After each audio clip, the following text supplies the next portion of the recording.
Banyak-banyaklah beribadah di bulan Ramadan ini karena banyak sekali rahmat, banyak sekali pengampunan yang Allah berikan pada bulan Ramadan ini.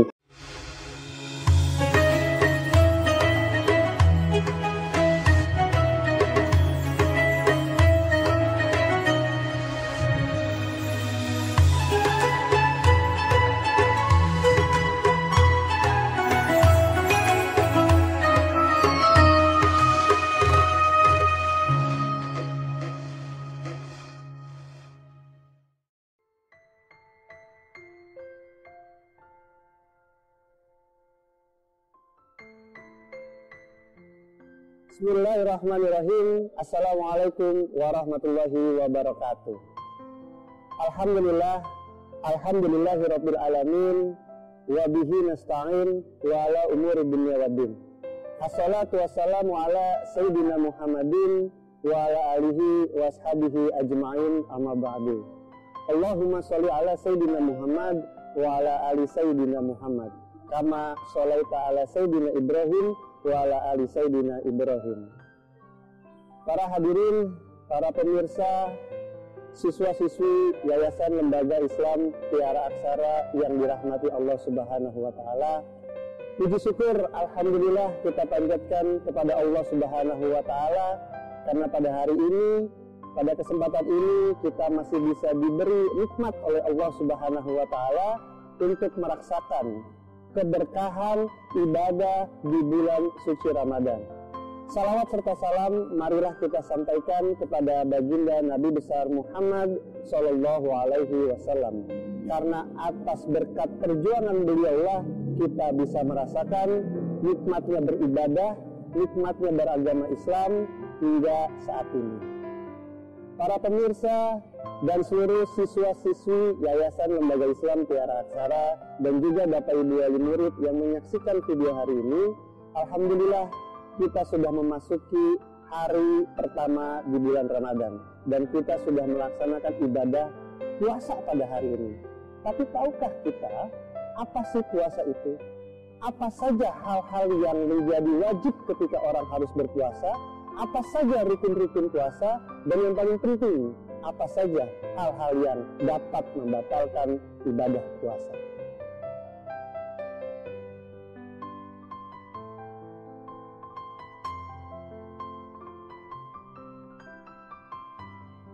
Para pemirsa dan seluruh siswa-siswi Yayasan Lembaga Islam Tiara Aksara yang dirahmati Allah Subhanahu wa taala, puasa dalam bahasa Arab disebut dengan siam atau asyam, yang secara arti bahasa yaitu menahan.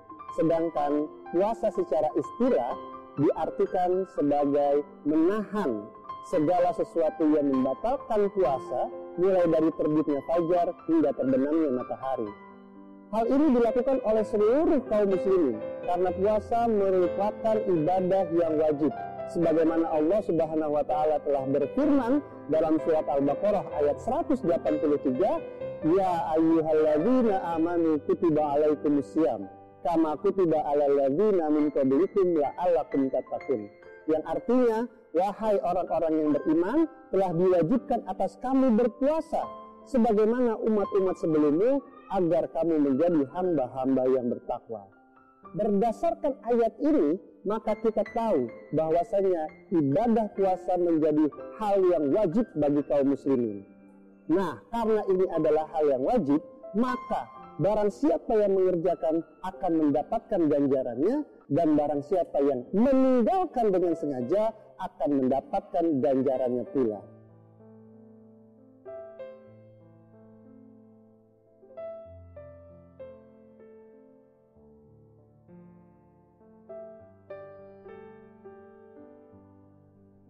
Para pemirsa dan seluruh siswa-siswi Yayasan Lembaga Islam Tiara Aksara yang dirahmati Allah Subhanahu wa taala, sudah kita ketahui dari ayat yang tadi bahwasanya puasa merupakan ibadah yang wajib dilaksanakan oleh seluruh kaum muslimin dan kaum muslimat yang ada di dunia ini.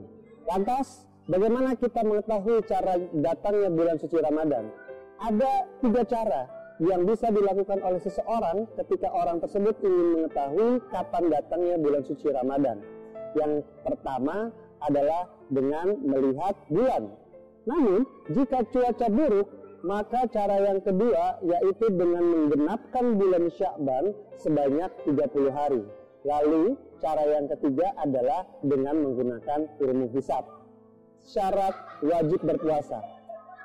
Orang-orang yang mendapatkan atau mampu mengerjakan atau mampu ada di keempat hal ini, mereka adalah orang-orang yang wajib untuk yang berpuasa. Yang pertama adalah mereka yang tentunya beragama Islam. Orang yang beragama Islam itu wajib untuk melaksanakan ibadah puasa Ramadan. Kemudian syarat wajib yang kedua adalah mereka yang berakal sehat. Kemudian syarat yang ketiga adalah balik atau sudah dewasa.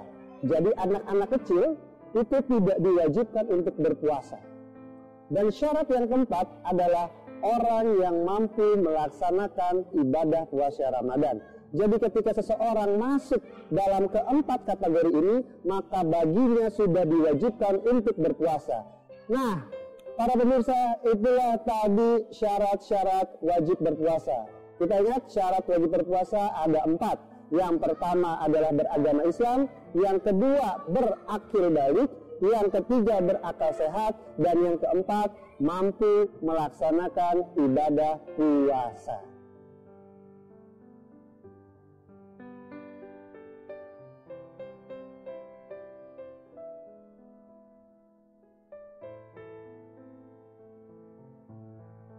Para pemirsa dan seluruh siswa-siswi Yayasan Lembaga Islam Tiara Aksara yang dirahmati Allah Subhanahu wa Ta'ala. Lalu pembahasan kita yang selanjutnya adalah syarat syah berpuasa. Puasa kita akan menjadi sah ketika kita tahu dengan kedua syarat ini. Syarat yang pertama, suci dari haid dan juga nifas. Ketika seorang perempuan sedang haid, maka dia tidak bisa untuk melaksanakan ibadah puasa. Ketika seorang perempuan sedang nifas, maka ia juga tidak bisa untuk melaksanakan ibadah puasa.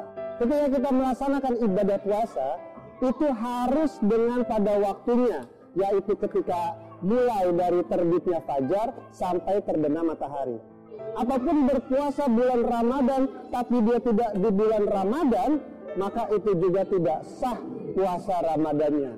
Lalu yang ketiga akan kita bahas adalah rukun untuk berpuasa. Rukun ini merupakan hal yang wajib dilaksanakan dalam ibadah.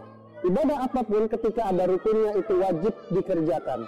Ketika rukun itu tidak dikerjakan, maka ibadah itu akan sia-sia atau ibadah itu akan menjadi batal. Nah, dalam berpuasa pun ada rukunnya. Apa saja rukunnya? Ada 2. Yang pertama rukunnya yaitu membaca niat, mulai dari malam harinya sampai ketika terbit fajar. Niatnya yang sudah sama-sama kita ketahui, nawaitu shauma ghadin an adai fardhi syahri ramadhana hadhi sanati lillahi ta'ala. Itu rukun puasa yang pertama. Yang kedua, rukun puasanya yaitu menahan segala sesuatu yang membatalkan puasa, mulai dari terbitnya fajar sampai terbenamnya matahari. Itu adalah rukun yang kedua. Ketika kita melanggar atau tidak melaksanakan salah satu dari rukun ini, maka puasa kita menjadi batal.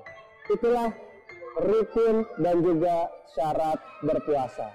Lalu kita masuk ke pembahasan kita yang terakhir, yaitu hal-hal yang membatalkan ibadah puasa Ramadan. Banyak sekali hal-hal yang membatalkan ibadah puasa Ramadan. Dan kita harus ketahui hal tersebut supaya kita tidak salah ketika kita sedang beribadah puasa Ramadan. Para pemirsa, siswa-siswi Yayasan Lembaga Islam Tiara Aksara, hal-hal yang membatalkan puasa, yang pertama adalah makan dengan sengaja, ya. Kemudian minum dengan sengaja, kemudian muntah dengan sengaja, kemudian yang keempat yaitu kehilangan kesadaran, baik pingsan ataupun meninggal dan yang lainnya. Yang kelima adalah keluar dari agama Islam atau murtad. Lalu yang keenam adalah melakukan hubungan antara suami dan istri pada saat berpuasa. Itu adalah hal-hal yang membatalkan berpuasa. Itu tadi dia adalah hal-hal yang dapat membatalkan puasa. Anak-anakku semuanya berbohong, menggunjing, menggibah, itu merupakan hal-hal yang tidak membatalkan puasa, tapi hal-hal tersebut bisa mengurangi pahala berpuasa kita. Maukah kita ketika kita berpuasa sudah menahan lapar dan haus mulai dari terbit fajar hingga terbenam matahari, tapi kita tidak mendapatkan apa-apa kecuali mendapatkan lapar dan haus? Semoga kita dijauhkan dari orang-orang yang seperti golongan tersebut, dan semoga kita bisa mengambil hikmah yang banyak pada kesempatan bulan Ramadan kali ini.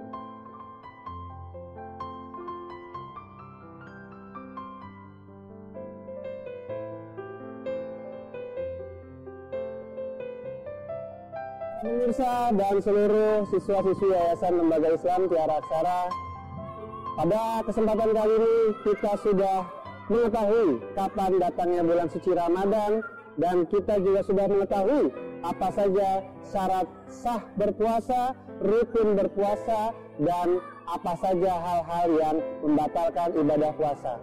Oleh karena itu, ketika kita sudah mengetahuinya, maka mari kita amalkan apa yang sudah kita ketahui hari ini. Banyak-banyaklah beribadah di bulan Ramadan ini, karena banyak sekali rahmat, banyak sekali pengampunan yang Allah berikan pada bulan Ramadan ini. Tujuan orang berpuasa sebagaimana yang ditulis dalam Al-Quran, yaitu menjadi orang-orang yang bertakwa, itu bisa menjadi untuk kita semua. Karena esensinya berpuasa, karena tujuannya orang berpuasa adalah menjadi hamba-hamba yang bertakwa. Para pemirsa, demikian kultum yang singkat pada hari ini. Kami dari segenap seluruh Dewan Guru Yayasan Lembaga Islam Tiara Aksara mengucapkan selamat dan semangat beribadah bulan suci Ramadan. Semoga dalam bulan Ramadan ini kita bisa menjadi pribadi yang lebih baik. Dan kami juga menganjurkan kepada seluruh anak-anakku semuanya untuk mencatat dan menulis kultum yang di-share oleh sekolah setiap bulan Ramadan. Pada beberapa hari yang lalu kalian sudah diberikan buku panduan kegiatan Ramadan. Oleh karena itu sangat dianjurkan untuk kalian semuanya menulis kultum-kultum yang sudah dibagikan oleh pihak sekolah. Sampai nantinya ketika kalian masuk sekolah akan dilihat, diperiksa oleh Bapak Ibu Dewan Gurunya ataupun Bapak Ibu Wali kelasnya. Itulah yang bisa kami sampaikan. Sekali lagi kami ucapkan selamat dan semangat untuk berpuasanya. Jangan pernah kendor, dan semoga banyak pahala yang bisa kita dapatkan di bulan Ramadan ini. Wallahu waffiq lil aqwam bithariq. Subhanakallahumma wa bihamdika asyhadu alla ilaha illa anta astaghfiruka wa atubu ilaik. Nahtatum bil hamdalah. Wassalamualaikum warahmatullahi wabarakatuh.